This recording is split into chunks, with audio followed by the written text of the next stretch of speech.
tanta misericordia y tanto bien que has manifestado en nuestras vidas sin merecerlo, nos presentamos delante de ti, reconociendo que necesitamos la sabiduría de lo alto, necesitamos la guianza de tu Espíritu, necesitamos que tú nos des entendimiento en tu palabra. Háblanos, Señor, exhórtanos, edifica nuestra fe, dirígenos. Es en el nombre de Jesús que te pedimos que a través de tu palabra nosotros podamos ser alimentados, podamos ser orientados, de manera que podamos encaminar nuestra vida hacia la victoria, hacia la bendición y darte a ti la gloria y el honor, haciendo las cosas que son agradables delante de ti. En el nombre de Jesús oramos y te agradecemos tanta bondad en nuestra vida. Amén. Aleluya. Utilizamos esta mañana como base Filipenses capítulo 4, verso 9, donde el apóstol Pablo da una instrucción muy sencilla, hablando acerca de su condición como un hombre de Dios, como alguien que ha mostrado a través de su conducta, de su fidelidad y de su entrega, tener un testimonio estable, confiable, un liderazgo que es ejemplo para la iglesia que está desarrollándose. Él escribió lo siguiente: lo que aprendieron y recibieron y oyeron y vieron en mí, eso hagan, y el Dios de paz estará con ustedes. Es tremenda para mí la libertad moral que el apóstol Pablo tenía cuando hablaba, porque él le encarga, por ejemplo, a Timoteo: ninguno tenga en poco tu juventud, le dice, sino sé ejemplo en conducta, en palabra, en amor, en pureza. Y Pablo reta a Timoteo para que Timoteo se presente como ejemplo en todas las cosas. Pablo tiene esa libertad moral en la cual él puede llamar la atención de la gente hacia su vida, su ministerio, su entrega, su forma de vivir. Y entonces puede escribirles a los filipenses diciendo: es que lo que yo les enseñé, lo que me escucharon predicarles, lo que ustedes vieron que fue mi conducta y lo que ustedes recibieron de parte mía, hagan eso. Pablo se está poniendo literalmente como un modelo, como un ejemplo a seguir, y termina con esta bendición: el Dios de paz estará con ustedes. Y yo me he sentido inquietado con relación al tema de aplicar la palabra en nuestra vida. Y comencé a sacar mis notas y encontré tantas notas que yo creo que ya tengo 3 partes para poder enfocarme bajo este tema. Porque realmente es necesario que nosotros, hermanos, renunciemos a continuar en esa rutina de que nos reunimos, nos congregamos, a ver cuáles cantos cantamos ahora, a ver de qué se trata el mensaje. Pasa una semana, si acaso nos reunimos entre semana para otra vez tener otro tiempo de cantos y otro mensaje, y nuestra vida se va transcurriendo y estamos oyendo sin aprender, y estamos escuchando la palabra sin hacerla. Y el apóstol Pablo aquí da una instrucción: esto hagan, les dice. Y esto me lleva a mí, hermanos, al tema que el Señor Jesucristo tocó con relación al hombre sensato que lo oía a él, lo que él enseñaba, y hacía conforme a él, conforme a lo que él enseñaba, y dijo que lo compararía a un hombre que edificaba su casa sobre la roca. Pero que aquel que lo escuchaba a él y no hacía conforme a lo que él enseñaba, lo comparaba con un hombre que edificaba su casa sobre la arena. Y también eso me lleva a Santiago capítulo 1, donde encontramos básicamente la idea principal, que es ser hacedores de la palabra. Ahora, para ser un hacedor de la palabra, yo tengo que saber cómo aplico la palabra en mi vida. Entonces, de nuevo hago la introducción. Pablo dice en Filipenses 4:9, lo que aprendieron, lo que recibieron, lo que oyeron y lo que vieron en mí, eso hagan.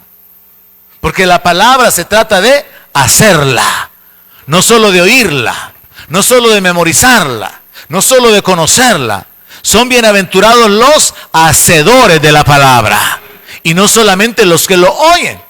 Y eso es lo que dice el apóstol Santiago en el capítulo 1, verso 22. El apóstol escribió lo siguiente: pero sean hacedores de la palabra y no tan solamente oidores, engañándose a ustedes mismos. Porque si alguno es oidor de la palabra, pero no es hacedor de ella, este es semejante a un hombre que considera en un espejo su rostro natural, porque él se considera a sí mismo y se va, y luego olvida cómo era. Mas el que mira atentamente en la perfecta ley, la de la libertad, y persevera en ella, no siendo oidor olvidadizo, sino hacedor de la obra, este será bienaventurado en lo que hace. Yo creo que existen millones de testigos alrededor del mundo que pueden decir que al hacer la palabra de Dios hay bendición, hay victoria, hay resultados cuando hacemos la palabra de Dios.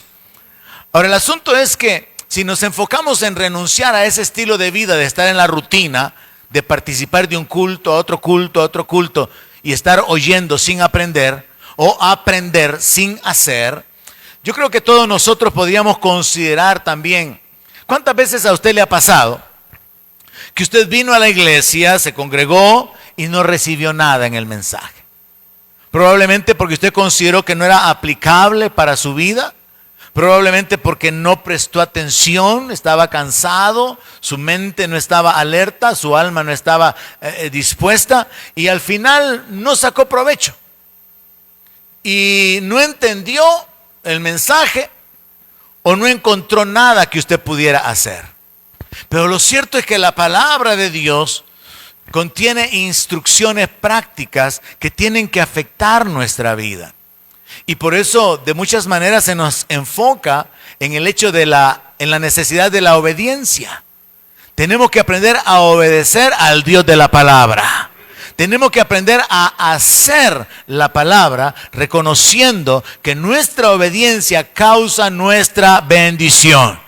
Nuestra obediencia causará la bienaventuranza porque van a haber beneficios por hacer la palabra.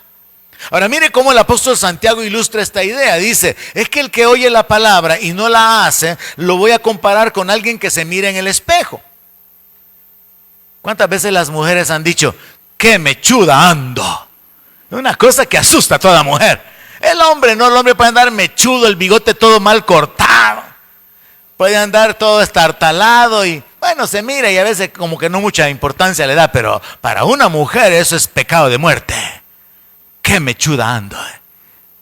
Inmediatamente mira qué hace y ya por la práctica, por la habilidad, hasta sin estar frente al espejo, sabe cómo arreglarse el cabello y en un 2x3 ya le cambió la cara. Pero ¿qué está diciendo Santiago?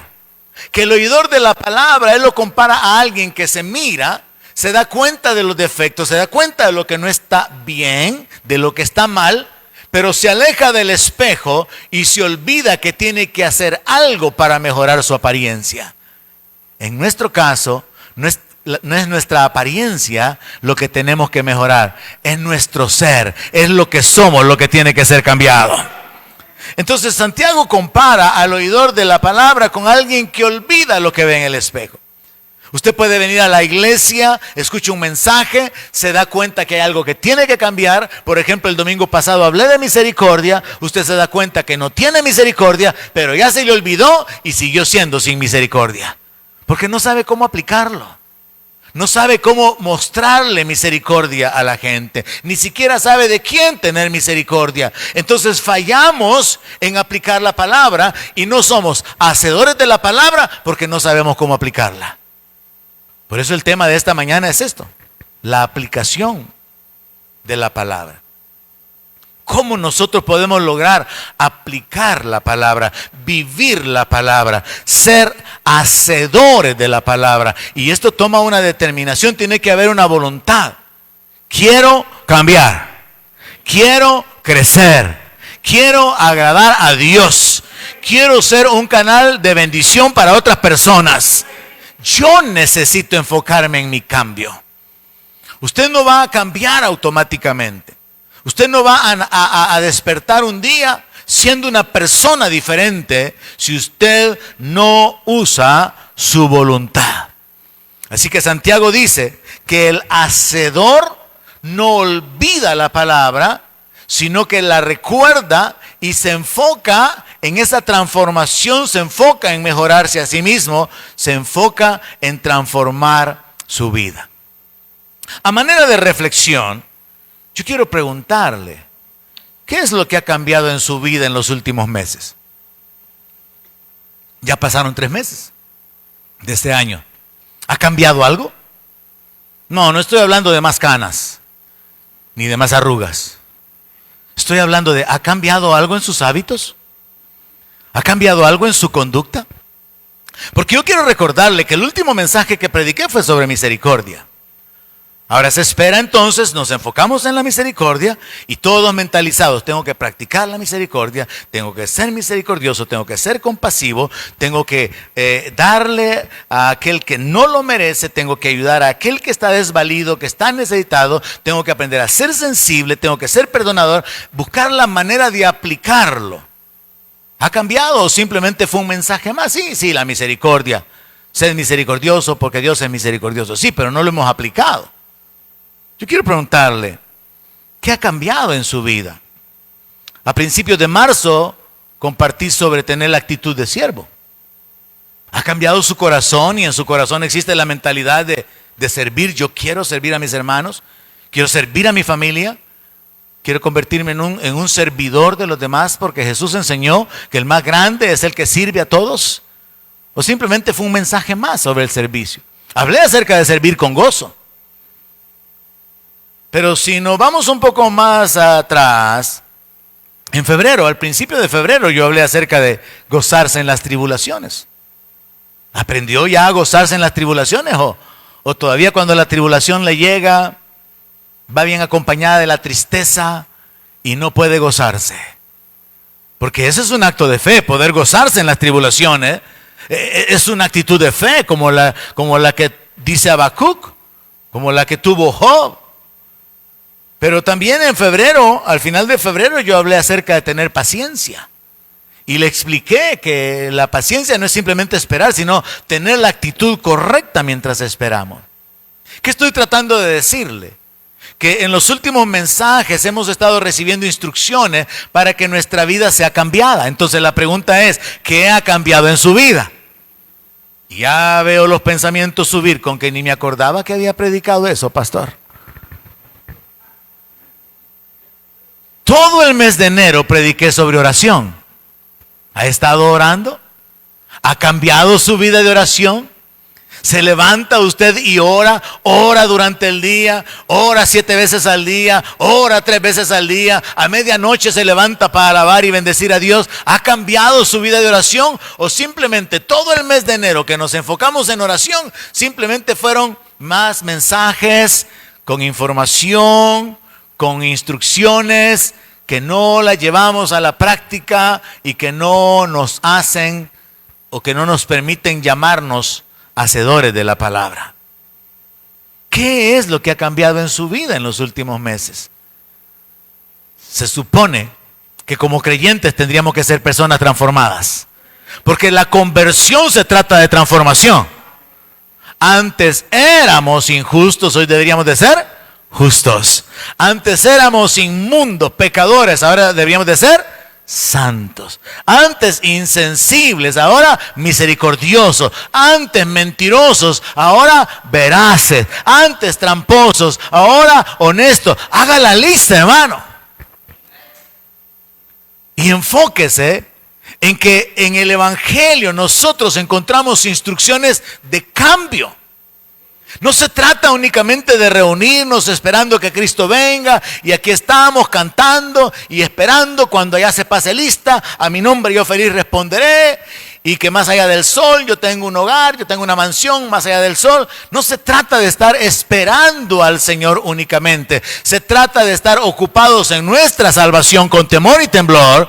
Se trata de estar ocupados en nuestra transformación, porque Cristo es el primogénito entre muchos hermanos y tenemos que crecer para alcanzar la estatura del varón perfecto. Somos nuevas criaturas. Somos primicias para Dios. Somos los hijos de Dios. Y nuestra vida tiene que estar marcada por virtudes y cualidades que a veces las hemos dejado voluntariamente relegadas, porque justificamos nuestra carnalidad o nuestra conducta. ¿Por qué hay tantos problemas entre los matrimonios cristianos? ¿Por qué hay tantos problemas en las familias cristianas? Porque no nos hemos ocupado de nuestro corazón. Porque la carnalidad se manifiesta, porque no hemos hecho morir lo terrenal en nosotros. ¿Por qué hay tantos problemas matrimoniales? ¿Por qué hay tantas divisiones entre los hijos y los padres? Porque no hemos desarrollado el corazón correcto, porque no hemos trabajado en esta transformación. Y como es un asunto que tiene que ver con dos, tiene que ver con más personas, tiene que haber una armonía entre varios. Para que haya un pleito tienen que haber dos. Se necesita el acuerdo, se necesita la disposición de los que están involucrados. Y se espera, se supone, Dios desea y Dios se goza de ver a los hermanos habitando juntos y en armonía. Se espera, Dios espera que seamos un pueblo nuevo. Nos hizo nuevas criaturas para que andemos en vida nueva. Nos dio su espíritu para que podamos vivir una vida nueva. Nos dio su palabra para que sepamos qué es lo que Él espera de nosotros. A manera de ejemplo, en Efesios capítulo 4, verso 22, encontramos un montón de instrucciones que tienen que ver con la vida práctica. Quiero empujarlo esta mañana a que tome una decisión. De aquí en adelante usted va a dejar de estar acumulando conocimiento, va a dejar de estar enfocado únicamente en oír palabra, y se va a enfocar en entender la palabra para poder hacerla. Se va a esforzar por recibir la palabra, creer esa palabra, entenderla con claridad y ponerla por obra. En Efesios capítulo 4, verso 22, el apóstol Pablo escribió lo siguiente: en cuanto a la pasada manera de vivir, despójense del viejo hombre. Ocupa la figura como de quien se quita ropa sucia.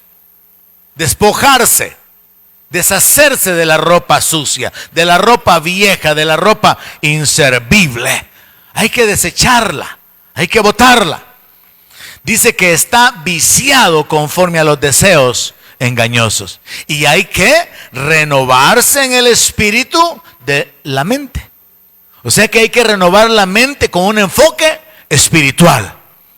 Y luego, vestirnos del nuevo hombre. Habla de colocarse vestiduras de gloria, de honor, vestiduras dignas del llamado, dignas de nuestra identidad como hijos de Dios. Y dice, vístanse del nuevo hombre, creados según Dios, en la justicia y santidad de la verdad. ¿Cuántos entienden que Dios está esperando que seamos justos y santos? Dios quiere que aquellos que antes estábamos en el pecado, condenados, siendo enemigos de Él, tengamos una vida cambiada porque nos ha hecho nacer por su Espíritu para andar en una vida nueva, una vida de justicia, una vida de santidad, una vida de verdad. Dios nos ha llamado para la salvación, Dios nos ha llamado a su gloria, pero es necesaria la transformación. Por eso es que en la Nueva Jerusalén todavía hay un rótulo que dice que el propietario se reserva el derecho de admisión.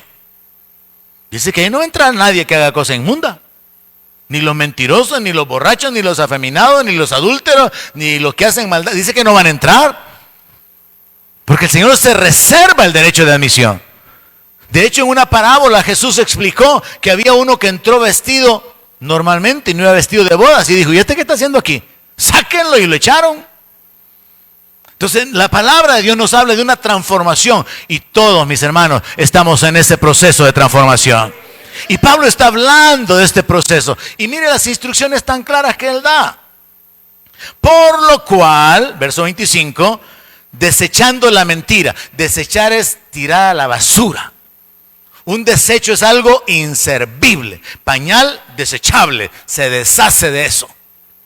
Entonces, desechando la mentira.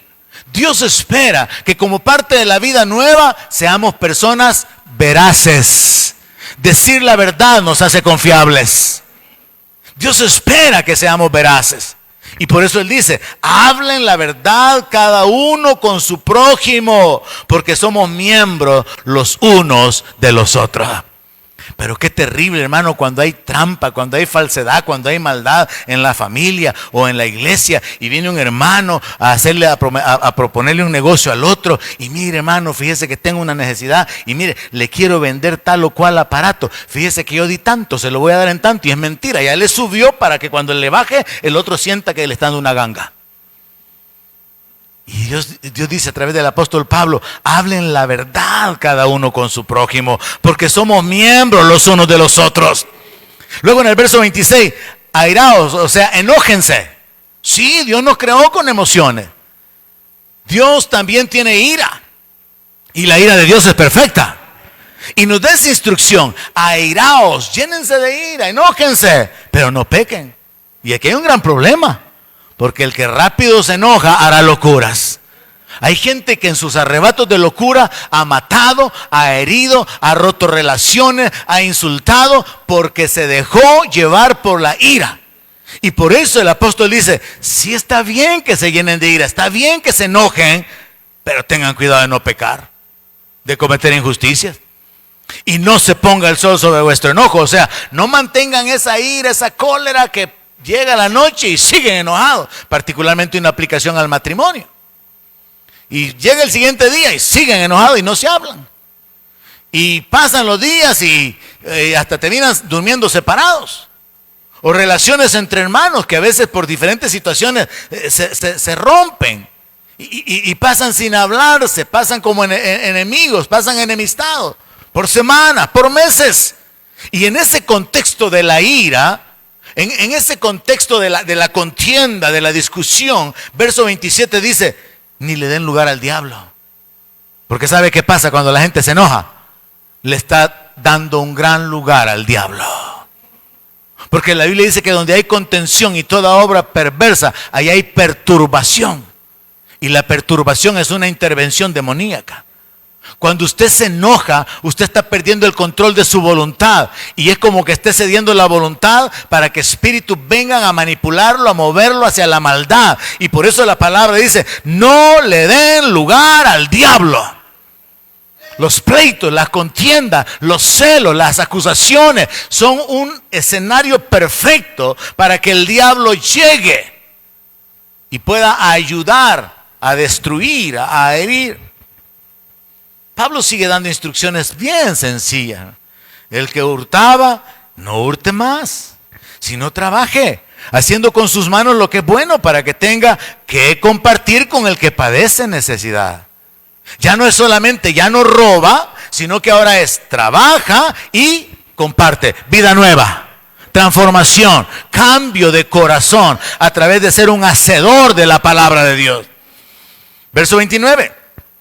Ninguna palabra corrompida salga de vuestra boca. A los hombres como que les cuesta mucho este asunto de las palabras, doble sentido, comentarios así, con un poco de picardía, con un poco de malicia.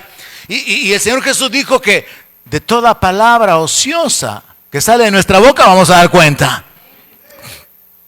Y entonces acá en el verso 29 dice, ninguna palabra corrompida salga de vuestra boca. ¿Sabe que la manera más segura de hablar es hablar con el lenguaje tal y como es? Porque cuando usamos el caló, cuando usamos el caliche, podemos meternos en problemas. Una palabra en un país diferente al nuestro tiene otro significado y nos podemos meter en problemas. El significado de las palabras fuera de lo que es el idioma tal cual es, puede causar problemas, porque las palabras corrompidas fueron diseñadas con ese propósito, transmitir un mensaje diferente. Entonces, tenemos esta instrucción. Un creyente, un hombre de Dios, una mujer de Dios, no tiene que permitir que palabras corrompidas salgan de su boca, sino las que sean buenas para la necesaria edificación a fin de dar gracia a los oyentes. Verso 30. Y no contristen al Espíritu Santo de Dios, con el cual fueron sellados para el día de la redención. 31. Fácil, hermano, facilito. Quítense. Como que a usted le cae algo y usted se lo quita inmediatamente. Se deshace de eso. Quítense de ustedes toda amargura. Quítese el enojo, quítese la ira, deje de andar de gritón, deje de andar maldiciendo, deje de un lado la malicia, todo pensamiento de maldad. Verso 32, antes, lo cual significa en vez de esto, mejor sea benigno, unos con otros, misericordiosos, perdonándoos unos a otros, como Dios también os perdonó a vosotros en Cristo. ¿Cuántos son padres aquí? Levanten la mano, quiero ver cuántos padres hay aquí. Han tenido la lucha de tener hijos, ¿verdad? Y gracias. Y se identifican conmigo con eso de que, ¿qué cuesta cuando los hijos son desobedientes? Porque uno esperaría, ¿verdad? Les da instrucciones, los aconseja, los enseña, los instruye. Y uno espera que los niños caminen, que los hijos caminen tal y como uno los instruyó. Pero esa no es la realidad. Hay que volver a recordarles. Hay que regañarlos, hay que corregirlos, hay que confrontarlos, hay que alinearlos y a veces habrá que castigarlos, pero solo a veces, ¿verdad? Bien raras veces. Pero ¿qué cuesta, verdad? Como padre, mi experiencia, tener que tratar con la terquedad, con la desobediencia, se puede volver frustrante. Y por eso hay publicaciones como, por ejemplo, ¿verdad? La mamá en la mañana cuando despierta, feliz, alegre, dando gracias a Dios por la vida, por sus hijos. Y al final del día, ¿cómo termina? Toda histérica, toda desaliñada, porque ha tenido un día terrible con la desobediencia de los hijos y la sacaron de sus casillas. Es una carga, es un gran trabajo criar hijos por causa de la desobediencia. Pero yo quiero trasladarlo a Dios y nosotros. ¿Qué pensará Dios de nosotros? En este sentido, Dios envía la palabra. Y la hacemos una vez oímos la palabra. Nos olvidamos de la palabra. Vuelve a enviar Dios la palabra. Hasta la envía por otro predicador y otro pastor. Y hasta después me vienen a decir, qué bonito el mensaje del pastor fulano de tal, ¿verdad? Y yo digo, si yo ya prediqué eso. Pero Dios en su misericordia les manda otra vez la misma palabra. ¿Y qué pasa después de una semana? Se les ha olvidado el consejo de la palabra. Y voy a incluirme. Se nos olvida ser hacedores de la palabra. Dios está esperando cambios. Dios está esperando que caminemos en obediencia, siguiendo las instrucciones. Pero somos tercos, ¿verdad? ¿Alguien puede decir amén a eso? Somos tan tercos que usted compra un aparato nuevo y viene una guía, viene un manual y todo manual dice, lea detenidamente este manual. ¿Usted qué hace? Avienta el manual y comienza a armar el chunche. Avienta el manual y lo primero que hace es conectarlo. Y usted comienza a apoyar botones. Es que somos tercos, por naturaleza. Y somos tercos con Dios, con nuestro Padre. Y Dios sigue enviando la palabra. Dios nos habla del corazón. Dios nos habla de una vida nueva. Nos habla de transformación. Nos habla de crecimiento. Nos habla de hacer morir lo terrenal. Nos habla de hacer morir por el Espíritu nuestra carnalidad. Y nosotros oímos y oímos y oímos. Año 2025 ya. Y todavía seguimos con gritería, maledicencia, malicia, enojo, ira, amargura, hablando malas palabras, robando, enojándonos y pecando, mintiendo y haciendo un montón de cosas que hace años ya no teníamos que hacerlas. No me diga amén porque de todas maneras ya lo sé. Porque también soy hombre como usted. Soy un ser humano como usted. Y cada día luchamos por esa transformación y ese crecimiento. Entonces, hermano, le vuelvo a preguntar, ¿qué ha cambiado en su vida? ¿Vive usted ahora refrenando su boca o sigue usted habla todo lo que se le ocurre. Usted no se refrena. Cuando a usted le ocurre algo, usted lo suelta. O vive refrenando su boca. ¿Ha cambiado su corazón? ¿Ha reducido el nivel de maldad? ¿O ha dejado de hacer la maldad contra otros? ¿Está caminando en amor a Dios y hacia la gente? Porque el asunto es este. Le he mencionado que he predicado sobre la misericordia, sobre la actitud de siervo, sobre tener paciencia, sobre gozarse en las tribulaciones, vida de oración. He tocado aspectos como ser agradecidos, ser justos, ser generosos, ser bondadosos, perdonadores, mansos, humildes, serviciales, prudentes, o sea, calidad de persona. Pero los días pasan, los meses pasan y los cambios que nosotros efectuamos en nuestra vida son bien mínimos. Porque no estamos haciendo la palabra. Porque nos olvidamos el mensaje que oímos. Y entonces nosotros, aparte de que podemos considerar el hecho de que hay instrucciones bien claras sobre esa vida nueva y que hemos estado meditando en ellas como iglesia, yo quiero irme un poco más atrás todavía. Uno de los mensajes más importantes por su contenido relacionado con el tema de hoy que prediqué en el 2024 fue el de los 613 mandamientos. ¿Alguien se recuerda? Los 613 mandamientos se redujeron ¿a cuántos? No, en la secuencia, 613 ¿a cuántos? A 10. ¿Y los 10 se redujeron a cuánto? A 2. ¿Y los 2 se redujeron a cuánto? A 1. Entonces surge ahora una pregunta basado en ese enfoque. Si nosotros entendimos que Dios en su gracia, en su perfección, en su sabiduría, nos quitó la carga de 613 mandamientos y lo reduce a 10 mandamientos, 4 enfocados en la relación con Dios, 6 enfocados en las relaciones humanas o sociales. Y luego deja de un lado esos 10 y los condensa en 2. Amen a Dios por sobre todas las cosas. Amen al prójimo como a sí mismo. Y luego lo reduce a 1. Andar en amor, eso es el cumplimiento de la ley. Porque el caminar en amor hace que no le hagamos mal a nadie. Entonces surge la pregunta. ¿Y usted, hermano, ya está caminando en amor?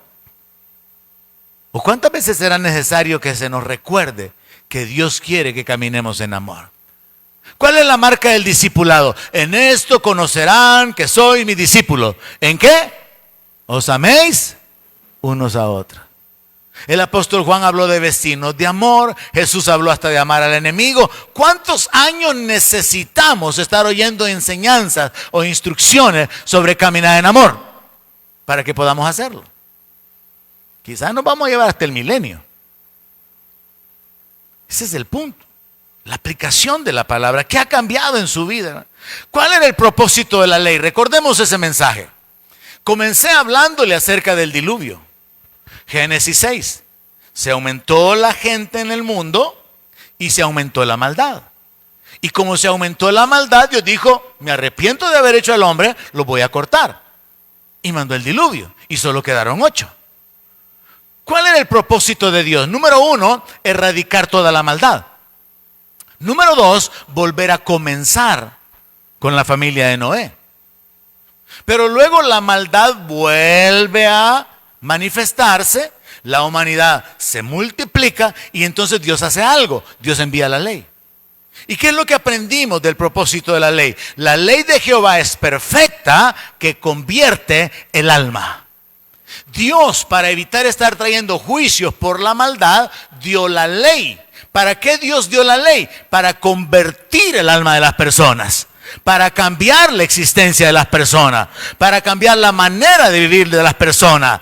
Dios no quería estar trayendo juicios. Dios da la palabra para que la gente cambie la forma de vivir con su palabra. Y se supone que nosotros, que somos su pueblo, estamos siendo cambiados por la palabra y por el poder del Espíritu. Entonces, después de algunos años, hermano, tenemos que llegar a entender que la conversión del alma se enfoca en anular la maldad y provocar la bondad y la santidad. O sea, después de unos años ya no tendría que haber maldad en nosotros, pues.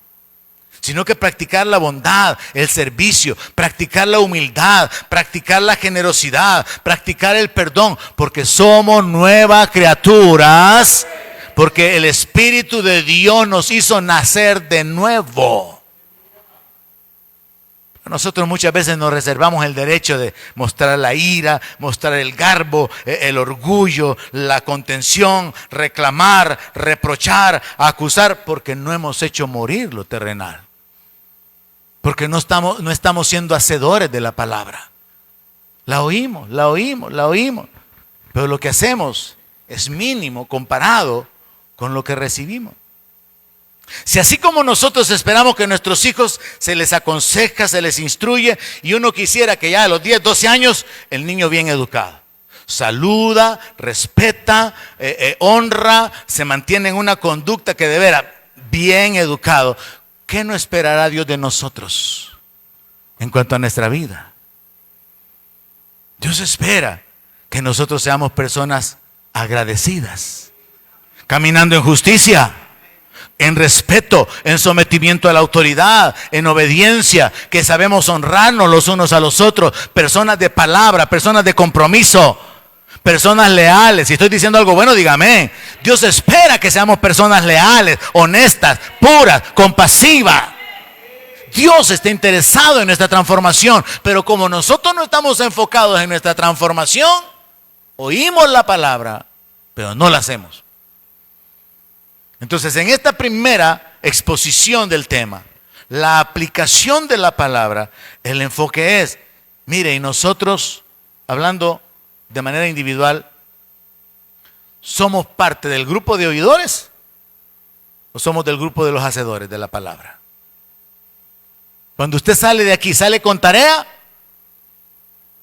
¿O sale así todavía bostezando porque no le alcanzó el sueño para poder descansar lo suficiente aquí? Ya va conmigo, dicen algunos. Sale de aquí con tarea diciendo, tengo que cambiar, debo de trabajar en esto, tengo que controlar mi carácter, tengo que hacer morir esto. O ni se acuerda ni cuál fue el tema. Yo puedo hablarle aquí de compromiso, de lealtad, de gratitud a Dios, de justicia con Dios, de justicia con la gente, y usted sale tranquilo como que no hay nada que hacer, no hay ninguna aplicación que realizar en su vida. O puede salir de aquí cargado, Padre, ayúdame, recuérdame la palabra por tu Espíritu, fortaléceme, Señor, guíame para poder aplicarla, guíame para poder ponerla por obra. Y usted sale de aquí deseoso de ser transformado, de trabajar en su crecimiento y en su desarrollo espiritual. Mire, entendamos que los hacedores de la palabra de Dios tienen dos recursos. O sea, si usted quiere ser un hacedor de la palabra, hay dos recursos. Y ambos recursos provienen del Espíritu Santo. Número uno es el poder. Usted puede hacer lo que Dios dice que usted tiene que hacer, porque Dios a usted le dio espíritu de poder, de amor y de dominio propio. Usted puede perdonar por el Espíritu Santo que está en usted. Usted puede ser misericordioso. Usted puede caminar en verdad. Usted puede caminar en justicia. Usted puede caminar en santidad por el Espíritu Santo que le ha sido dado. O sea, sí podemos, pues. Pero ¿por qué no lo hacemos? Porque muchas veces no queremos. Nos reservamos el derecho de perdonar. Nos reservamos el derecho de ser humildes. Nos reservamos el derecho de vengarnos. Y al final estamos desobedeciendo la palabra. No estamos siendo hacedores. Pero el poder está en nosotros por el Espíritu Santo. Hay instrucciones tan sencillas en la Biblia, tan directas, tan claras, que no requieren ninguna explicación. Dejar de mentir. Usted no necesita un curso que se llame 10 pasos para dejar de mentir. No, hermano. Por el Espíritu Santo usted puede cerrar su boca a la mentira, renunciar a la mentira y hablar la verdad. Punto. Usted no necesita 79 pasos para dejar de codiciar y robar. No, simplemente renuncia a ser un ladrón, simplemente decide no tomar lo que no es suyo, no codiciar lo que no es suyo, y el Espíritu Santo le va a dar el poder de caminar en integridad. No se necesita escuela para eso, hermano. No se necesita un curso de alto nivel. Hablar malas palabras. Usted no necesita, ¿verdad? 50 horas de terapia para poder cambiar su vocabulario. No, en el momento que usted va a hablar una mala palabra, se muerde la lengua. Cierra su boca. Se abstiene. Es un asunto simple. Entonces, los hacedores de la palabra dependen del poder del Espíritu Santo. Quieren enojarse, quieren gritar, pero tienen el poder del Espíritu de Dios, de dominio propio. Y se controla. Y no dice, es que no, y es que ya me descontrolaron. No, uno es el que se descontrola, hermano. Usted solito le da rienda suelta a la ira. Y cuando le da rienda suelta a la ira, está invitando al diablo a venir a darle más cuerda. Es uno, por el medio del Espíritu Santo, que uno puede controlar sus emociones, las manifestaciones negativas, la maledicencia, el enojo. Entonces, como veíamos en la instrucción de Efesios, quítense, por el poder del Espíritu Santo es posible. El otro recurso que está disponible para nosotros es la guianza, hermanos, del Espíritu Santo. Porque hay instrucciones bien amplias. Y aquí sí yo lo entiendo y es prácticamente el centro del mensaje.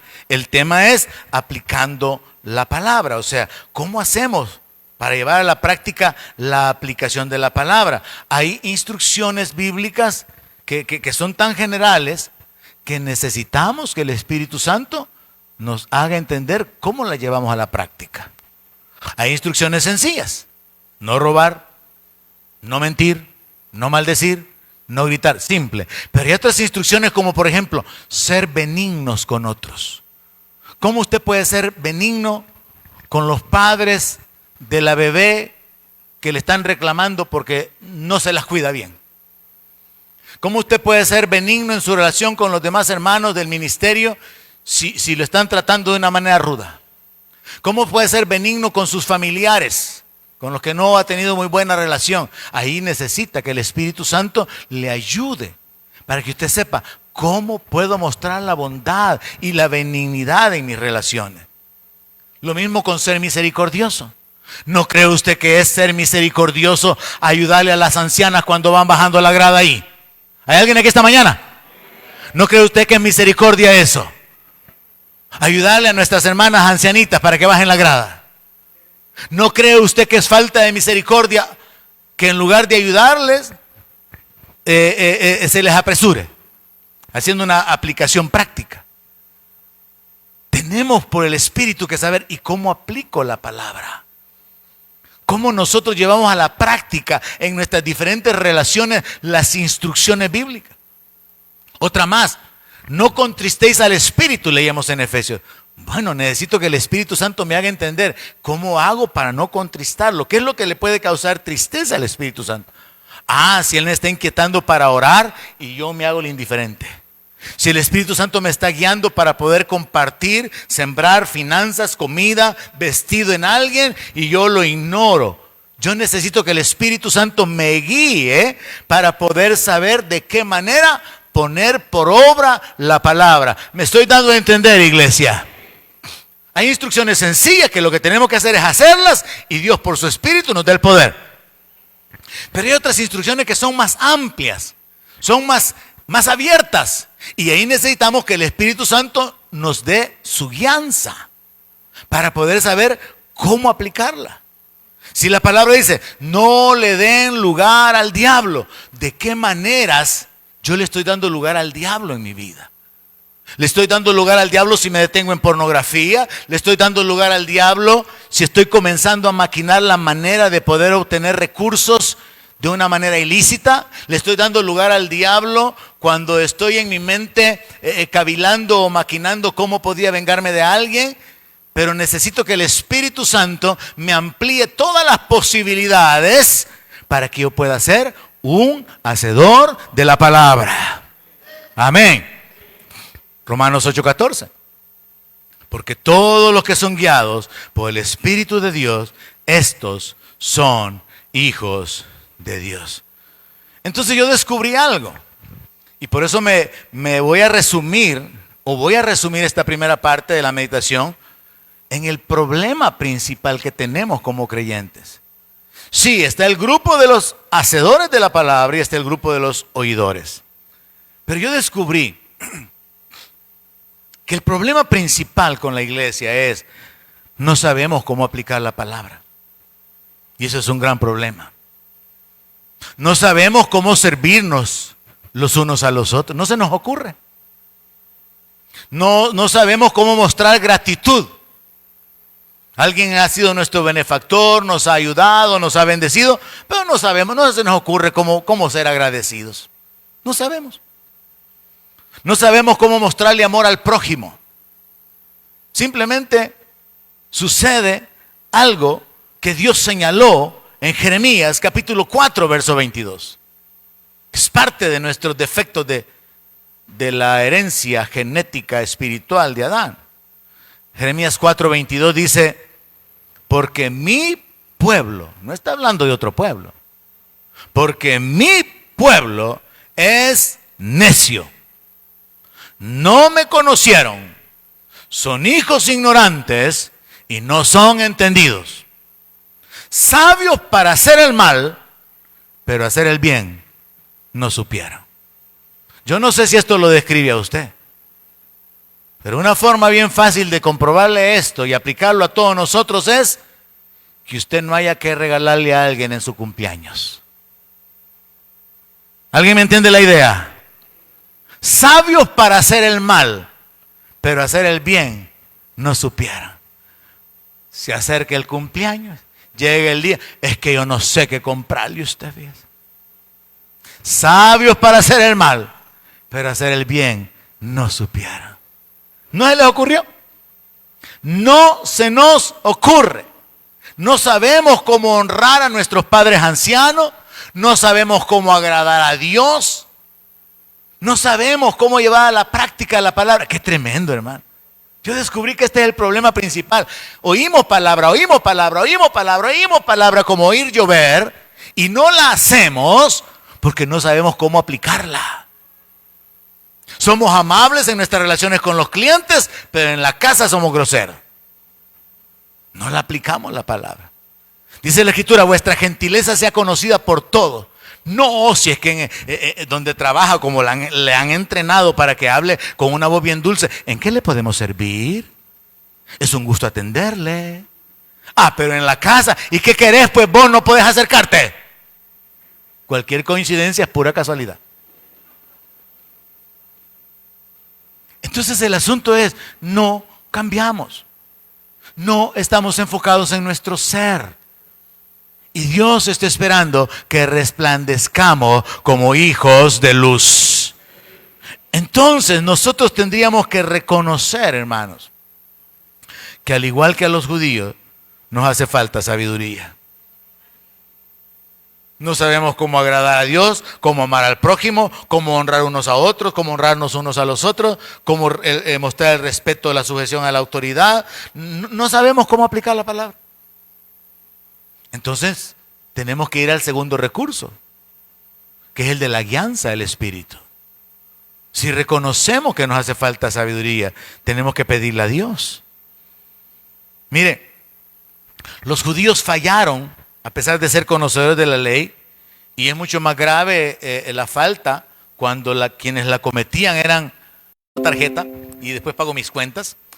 Pero cuando manejo dinero efectivo, tengo la costumbre de que escojo los mejores billetes. No me gusta andar ahí unos billetes todos viejitos, todos estartalados, que hasta tristeza da sacarlos y vergüenza da pagar con ellos.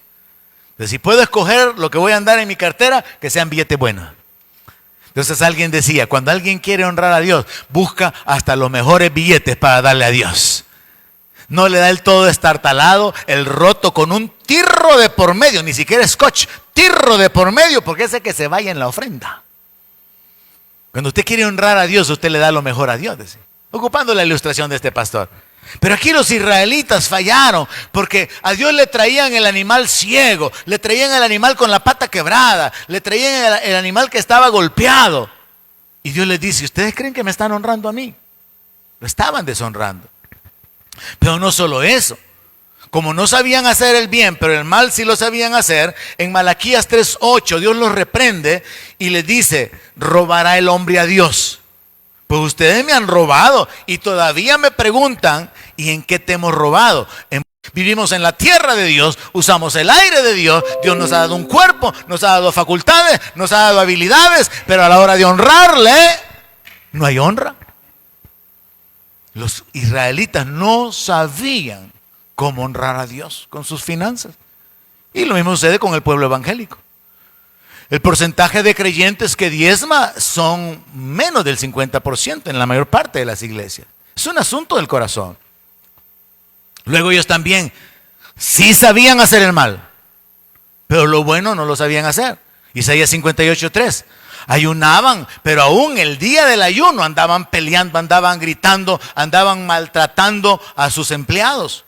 ¿Por qué dicen, ayunamos y no hiciste caso? Humillamos nuestras almas y no te diste por entendido. He aquí que en el día de vuestro ayuno buscan su propio gusto y oprimen a todos sus trabajadores, exigiendo, maltratando, gritando, siendo injustos con sus empleados. Y Dios dice, ese no es el ayuno que yo quiero. Dejen de ayunar así si quieren que yo los escuche, dice el Señor en el siguiente verso. Sabios para hacer el mal, pero hacer el bien no supieron. Yo creo que como iglesia tenemos que meditar en esto. Hemos recibido tanta palabra.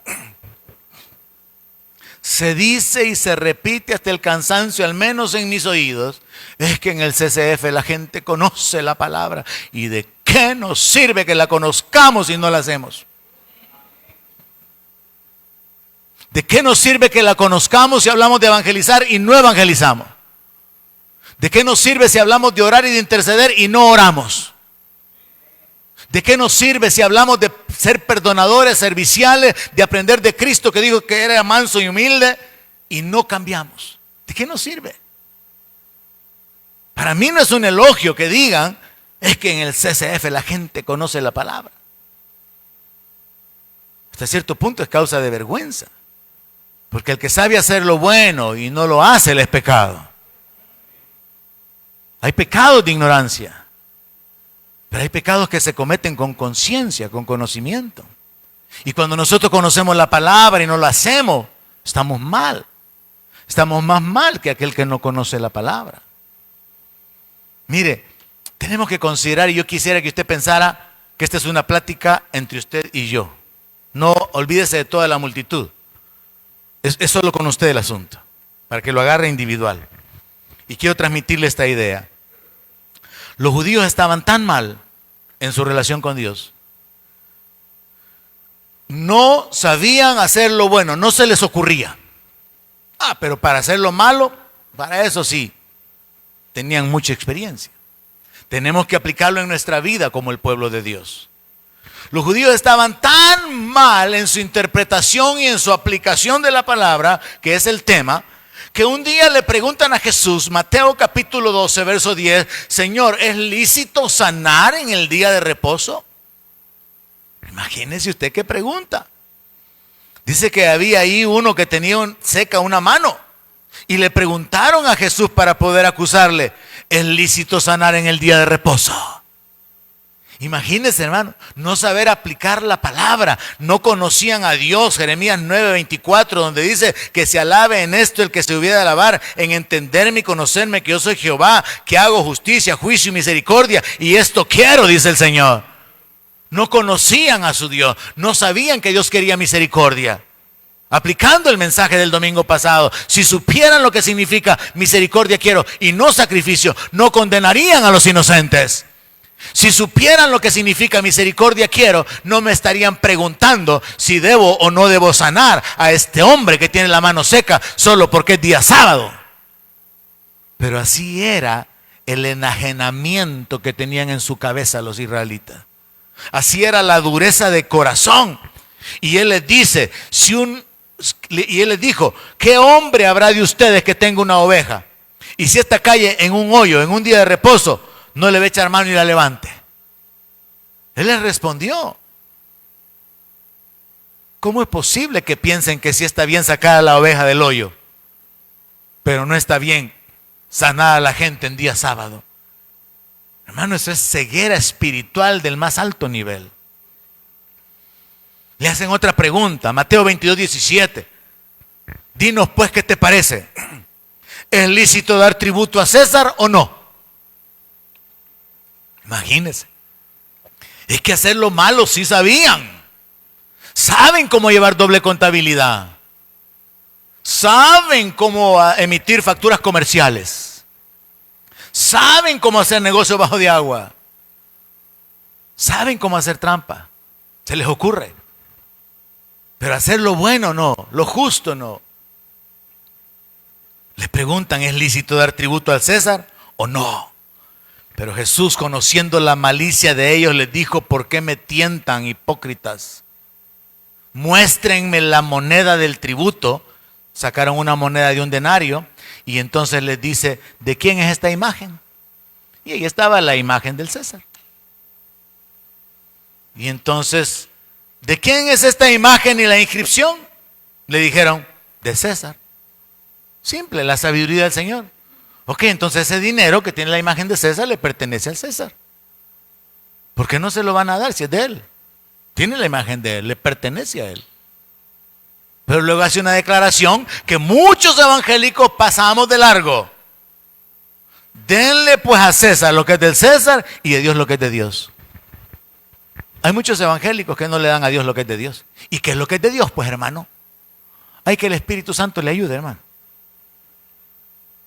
Le hacían tantas preguntas a Jesús, revelando la incapacidad de aplicar la palabra, que en una ocasión le narran la historia. Hubo un hombre entre nosotros que se casó con una mujer, se murió y no dejó hijos, y como la palabra lo manda, el hermano que le seguía se casó con la mujer y también se murió, y así, Señor, pasaron 7 hermanos, se murieron y al final se murió la mujer.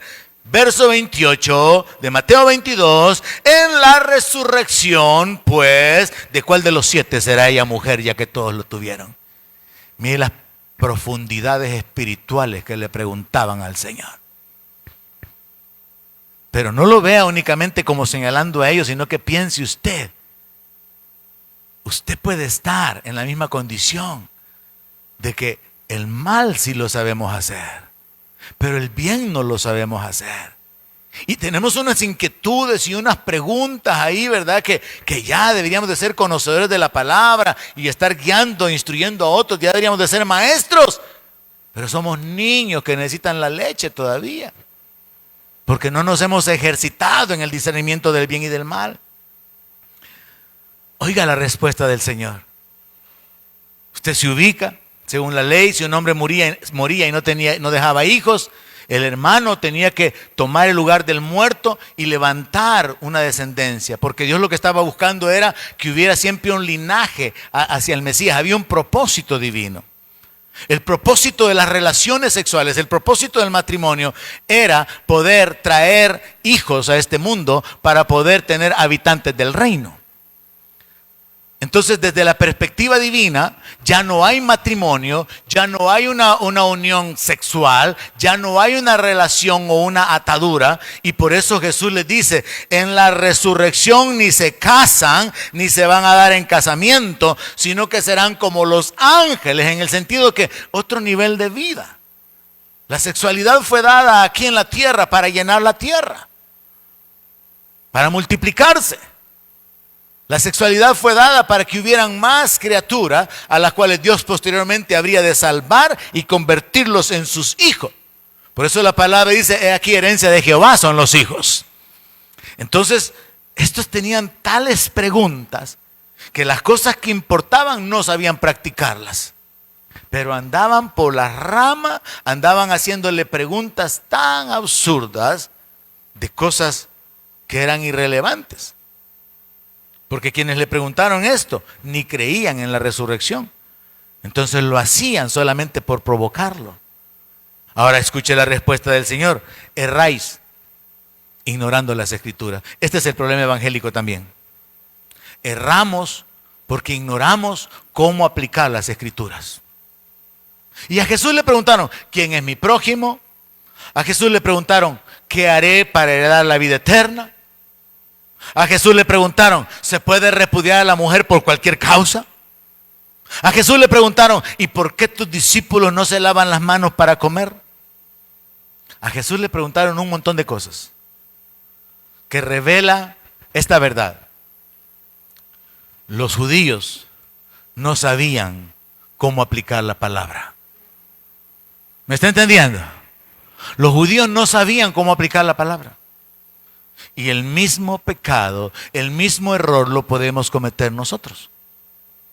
No sabemos cómo caminar en amor, no sabemos cómo mostrar misericordia, no sabemos cómo imitar al Señor en la mansedumbre y en la humildad. No sabemos cómo caminar en santidad, no sabemos cómo consagrarnos y comprometer. No sabemos. Necesitamos que el Espíritu de Dios nos ayude, porque es el recurso con el cual contamos para poder tener una vida cambiada. Dios nos ha dado su Espíritu Santo. Y con su Espíritu Santo nos ha dado el poder de andar en una vida nueva. Pero Dios también nos ha dado el Espíritu Santo para guiarnos con su Espíritu. Y a veces Dios por su Espíritu lo va a guiar a usted a que haga cosas que no están legisladas, no están escritas. Pero el Espíritu Santo lo estará guiando para que usted agrade a Dios con seguir la guianza, con ser obediente a lo que Dios ha puesto en su corazón que haga. Los hacedores de la palabra van a depender de la guianza del Espíritu Santo. La base es sencilla, porque la instrucción o el camino que tenemos que tomar, Dios lo muestra. Termino con esto. Romanos 12:17. No le paguen a nadie mal por mal. Procuren lo bueno delante de todos los hombres. Una instrucción simple. Pero el Espíritu Santo puede traer a su corazón la aplicación de cuando usted está devolviendo mal a su marido, a su mujer, a su vecino. No pagarle a nadie mal por mal. Y el Espíritu Santo guiándolo para que usted pueda hacer algo bueno, devolver algo bueno a cambio de lo malo que ha recibido. Lo ato con 1 Tesalonicenses 5:22. Absténganse de toda especie de mal. Mire, hermano, solo ese verso puede cambiar nuestra vida, ¿no lo cree? Póngase de pie, vamos a terminar. Absténgase de toda especie de mal. Si en la iglesia, en la congregación de los santos, todos tomáramos las instrucciones que nos son dadas para aplicarlas de por vida en nuestra existencia, hermano, el ambiente espiritual sería tremendo, sería poderoso. Un ambiente con la presencia de Dios, con la manifestación de la gloria de Dios. Abstenerse de toda especie de mal. Y la última cita, segunda carta a Tesalonicenses capítulo 3, verso 13. Y ustedes, hermanos, ¿cuántos hermanos hay aquí? Amén. Y ustedes, hermanos, no se cansen de hacer el bien, dice. ¿Qué es lo que Dios espera? Que no le paguemos a nadie mal por mal, que nos abstengamos de toda especie de mal y que no nos cansemos de hacer el bien. Instrucciones sencillas, instrucciones claras que revelan la voluntad de Dios, que es bueno con los buenos y con los malos, que hace llover sobre los buenos y sobre los malos. Así que, mis hermanos, en esta primera exposición de la palabra, bajo el tema la aplicación de la palabra, el resumen sería que para que nosotros seamos hacedores de la palabra, probablemente necesitamos que Dios por su Espíritu nos guíe para saber qué tenemos que hacer. Para saber cada mensaje, cada instrucción, cada palabra que recibimos, cómo la ponemos por obra. Porque a veces religiosamente en algunas iglesias se ora diciendo: Señor, añade bendición a tu palabra. No, si la palabra está bendita. Y en otras iglesias: Señor, haz que seamos hacedores de tu palabra. No, si el obediente tiene que ser usted, no tiene que estar orando. El asunto más bien sería: Señor, guíanos, aplica tu palabra en nuestro corazón para que nosotros podamos ponerla por obra. Que podamos caminar delante de ti en temor. Que podamos caminar delante de ti en verdad. Delante de los hombres en honestidad, en integridad, en justicia, en misericordia, con gentileza, con mansedumbre. Una vida cambiada que glorifique a Dios. Ahí tenemos que enfocarnos. Oremos para que el Señor nos ayude con respecto a esto. Padre Celestial, recibimos el consejo, recibimos la instrucción de tu palabra. Recibimos la corrección de tu palabra esta mañana. Reconocemos, Señor, que hemos sido tardos para oír. Reconocemos que nos hemos conformado con escuchar y acumular conocimiento y no nos hemos esforzado por llevar a la práctica el mandamiento, la instrucción recibida. Esta mañana te pedimos tu ayuda, Señor. Sí, Señor. Podemos ver cómo tu pueblo, Señor, caminó en esa ceguera espiritual, en esa dureza, en esa hipocresía. Líbranos, ayúdanos, no nos dejes caminar en nuestra propia prudencia. Revélate a nosotros. Amén. Revela tu voluntad. Sí, Señor. Sé tú, Señor, hablando a nuestros corazones. Sé tú guiándonos. Amén. Padre, es mi oración esta mañana que tú le des entendimiento, sabiduría a los jóvenes, cómo vivir tu palabra, cómo practicar la palabra. Señor, amén. Obra en la vida de cada hombre, de cada mujer, revelando el camino, revelando tu voluntad, tu propósito. Amén. Y revelando la manera en que tu palabra tiene que ser llevada a la práctica. Gracias, Padre, porque por tu Espíritu Santo tenemos el poder para hacerlo. Amén. Y porque por tu Espíritu Santo podemos ser guiados, Sí, Señor. podemos ser dirigidos, de manera que hagamos las cosas que son agradables delante de ti. Amén. En el nombre de Jesús Oramos, bendecimos tu nombre.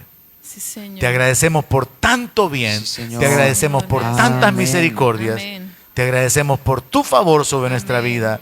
Te damos la gloria, te damos la alabanza Amén. y te ofrecemos, Señor, nuestra alabanza por siempre. Sí, Señor. Solamente para ti, Señor. Amén. Aleluya.